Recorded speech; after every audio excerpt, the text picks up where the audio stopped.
আসসালামু আলাইকুম। আশা করি সবাই ভালো আছেন। আমি যেখানে থাকি সেই জায়গার পুরো ভিডিওটা করে রাখছি। যখন বয়স বাড়বে, বৃদ্ধ হব, তখন এই স্মৃতিগুলো আবার দেখব।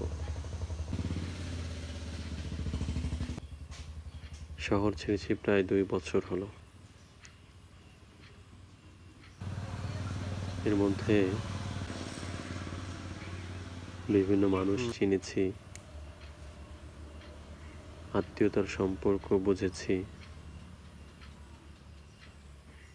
কে আমার আপন, কে আমার পর, এগুলো চিনেছি। যখন আমি মারা যাব, কে কে আমার জন্য কাঁদবে, তাদেরকে চিনেছি। কে আমার সাথে ছিল, কে আমাকে সাপোর্ট করেছে, কে আমাকে ভালোবেসেছে, কে ঘৃণা করেছে, এগুলো জানতে পেরেছি। জীবনের অনেক কিছুই বুঝতে পেরেছি এই 2 বছরে।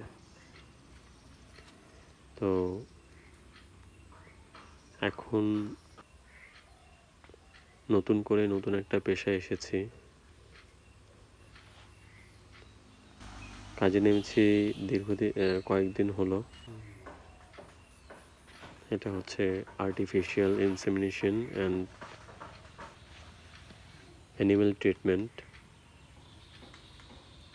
এই প্রফেশনে বর্তমানে আমি আছি। ইচ্ছে ছিল ছোট একটা খামার করব, তা হয়ে ওঠেনি। এখন যেহেতু পশু পাখি গ্রামের স্বপ্ন নিয়ে এসেছি, সেহেতু প্রফেশনটা ওরকম বাছাই করেছি। শুকরিয়া আল্লাহর। আল্লাহর কাছে সবসময় দোয়া করি আল্লাহ সুবহানাহু ওয়া তাআলা যাতে আমার হাত দ্বারা অন্যের ক্ষতি না করে, এবং আমি এই চেষ্টা সর্বোচ্চ পর্যায়ে চালিয়ে যাচ্ছি।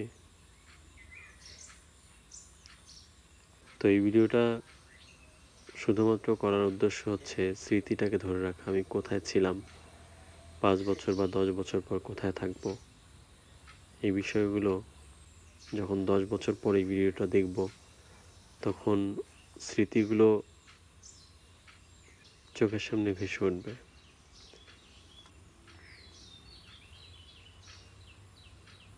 তো আমার জন্য সবাই দোয়া করবেন, সবার কাছে দোয়া চাই।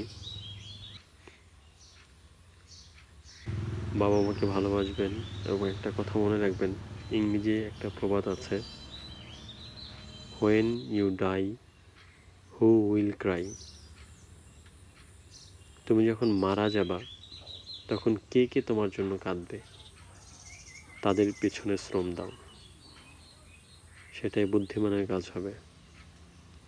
তোমার হাজারো বন্ধু থাকবে, কিন্তু কাঁদবে কয়েকজন তোমার জন্য। তোমার জন্য মন খারাপ করবে দিনের পর দিন কয়েকজন।